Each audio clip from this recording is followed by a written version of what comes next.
Sebab targetnya layak Indonesia layak ke Piala Dunia lagi. Piala Asia sudah sapu habis. U20, U23 senior sudah sapu habis lolos ke putaran final.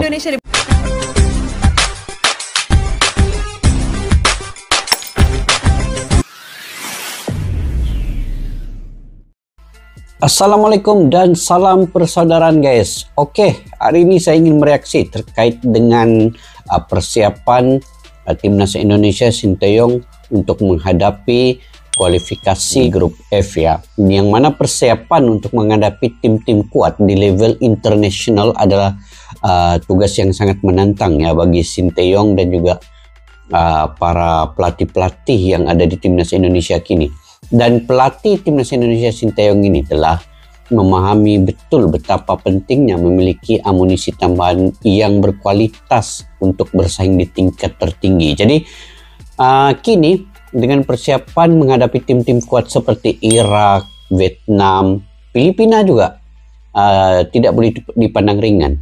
Jadi Sinteyong ataupun STY ini siap untuk menambahkan satu lagi amunisi berkelas daripada Eropa. Jadi dalam video pada kali ini kita akan melihat bagaimana upaya Sinteyong ini dalam mempersiapkan timnas menghadapi tantangan dari tim-tim kuat di level internasional seperti Irak, Vietnam, dan sesiapa pemain tambahan dari Eropa ini saya pun kurang pasti sebab ada banyak sebenarnya senarai pemain-pemain yang coba untuk diketengahkan di timnas Indonesia. Jadi siapa pemain tambahan dari Eropa yang akan ditambahkan dalam skuad timnas ini? Bagaimana kehadiran mereka ini akan diharapkan dapat memperkuatkan timnas Indonesia dalam menuju perjalanan dan tujuan yang sangat besar ini, kualifikasi Piala Dunia 2026. Jadi yuk kita simak dulu video ini daripada channel Gals ya. Pada yang baru ketemu channel ini, kalian boleh subscribe, like, share, dan komen juga. Yuk kita simak video ini. Keberhasilan Indonesia melangkah ke babak kedua kualifikasi Piala Dunia 2026 tentu disambut dengan sukacita. Kendati di satu sisi, kita juga tidak boleh jumawa hanya karena bisa menang telak atas Brunei. Sebab bagaimanapun lawan di grup F yang diisi Irak. Ini guys, di grup F ini. Irak, Vietnam, Filipina, Indonesia. Kini Indonesia yang paling di bawah kalau dari segi ikut ranking FIFA-nya ini ya. Irak di ranking yang atas, Vietnam di ranking yang ke-99 kalau tidak silap, Filipina juga di ranking yang atas Indonesia. Jadi Indonesia saja satu-satunya yang punya ranking FIFA itu yang masih lagi di bawah. Tetapi daripada segi kekuatan saat ini Indonesia melebihi, kalau di atas fakta datanya melebihi daripada Filipina, dia juga lebih daripada Vietnam. Sebab Vietnam 3 perlawanan terakhir ini semua kalah. Kecuali Irak. Irak ini memang salah satu tim Asia yang kuat. Dia pernah menjuarai juga di Piala Asia ini.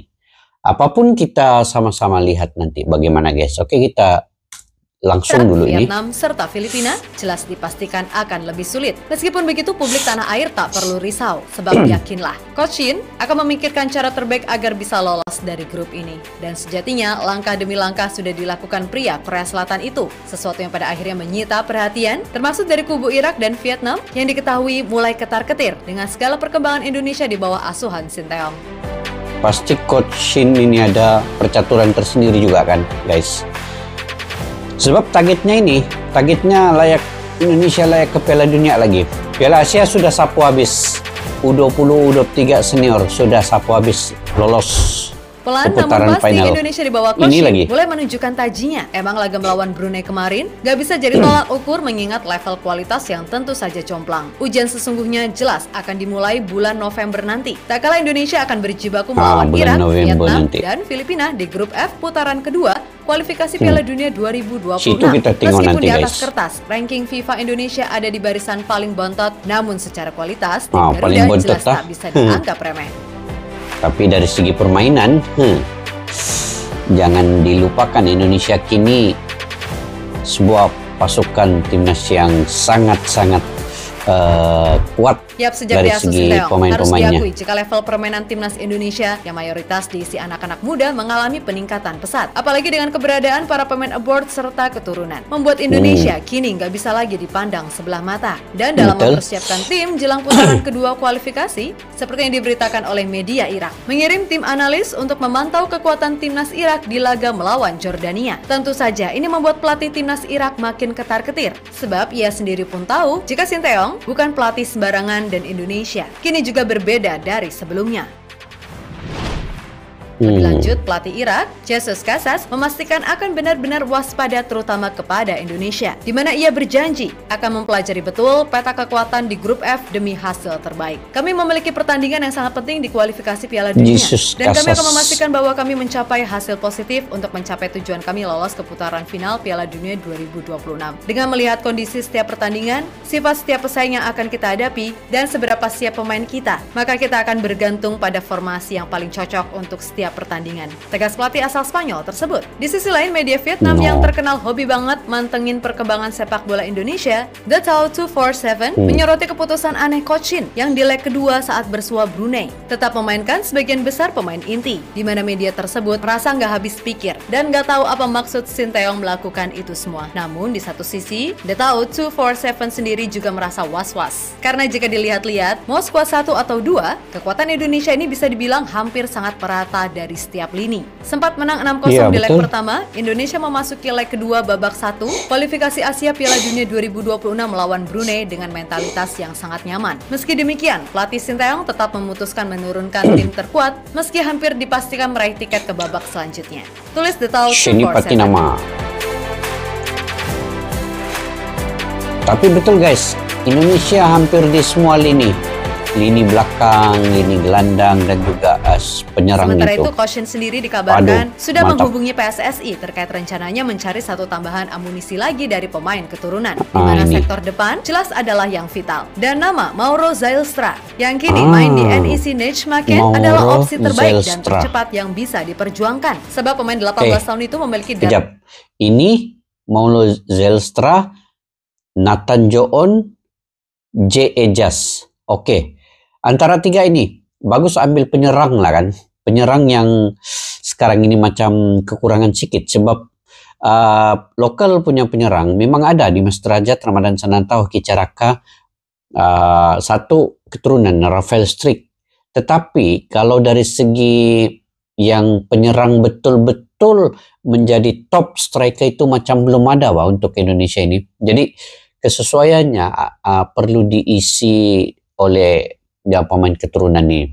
Betul, sekarang ini ada di Mas Derajat dengan Ramadan Sananta ini pun tajam juga dari segi penyudahan, cetakan gol. Tetapi mesti ada satu backup lagi bahkan guys untuk pemain keturunan ini di bagian penyerang ini baru langgam kalau ada ini. Kita Indonesia langsung dari ayah dan neneknya yang merupakan orang Bandung. Jadi prosesnya pun jelas akan bisa jauh lebih cepat. Nah, sedikit ngomongin Mauro Zylstra. Jelas ia adalah striker yang bakal bisa menambah warna di lini depan timnas Indonesia. Posturnya yang mencapai 187 cm itu sangat menguntungkan Indonesia jika harus berhadapan dengan back-back besar, terutama dari tim-tim dari Timur Tengah. Selain itu, soal urusan gol, Zylstra juga tergolong tajam, di mana ia kini sudah mengemas 3 gol dari 9 pertandingan bersama NEC Nijmegen U21. Sedangkan di musim sebelumnya saat masih main di AFC Amsterdam U18, ia mampu mencetak 18 gol dan 11 assist dari total 20 pertandingan di semua ajang. Tentu saja kehadirannya di timnas Indonesia nanti bisa mematik pemain seperti Ramadan Sananta, Dimas Derajat, hingga Hoki Caraka untuk lebih bekerja keras. Dengan begitu, level permainan pun pasti akan meningkat dengan sendirinya. Bagus, kasih cepat lah ini penyerang. Kalau dia punya penyudahan ini bagus kan. Kita tengok tuh. Ke tengah, melalui kaki, melalui sondolan tandukan pun dia bisa juga. Ini lagi. Wow, mantap. Maksudnya pemain ini ada ciri-ciri khas pandai mencari ruang untuk cetakan gol itu, untuk membuatkan gol jaringan. Kita tengok laju lagi juga, bolehlah. Walaupun umurnya masih muda, 18 tahun kan. Tengok penalti pun.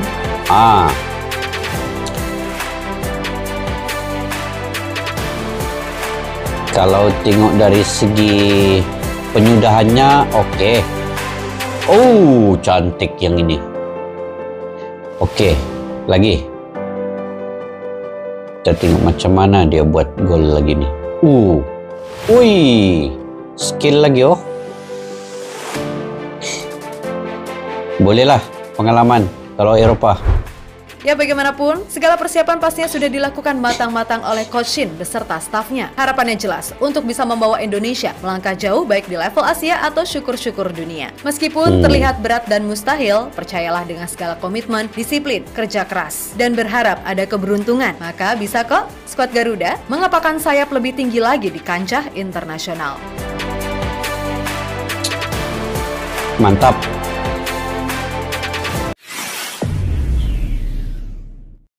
Oke guys, penyerang perlu satu lagi untuk pemain keturunan di Indonesia ini.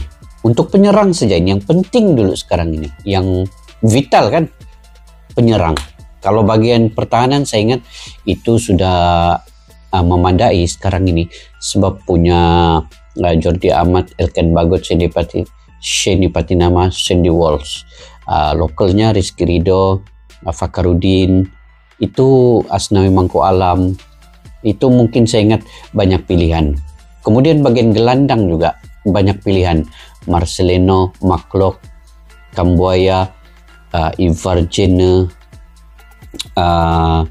Arhan Pratama, Rahmat Irianto, banyak pilihan. Tetapi bagian penyerang ini kalau lokalnya ada Dimas Derajat, Ramadan Sananta, pemain muda yang baru lagi Hoki Caraka, dan juga beberapa pemain lain lagi lah, Sadi Ramdhani dan juga Witan Sulaiman, Egy Maulana Fikri. Tapi itu semua pemain lokal. Tapi untuk pemain keturunan di bagian penyerang itu hanya Rafael Strik yang ada pada saat ini.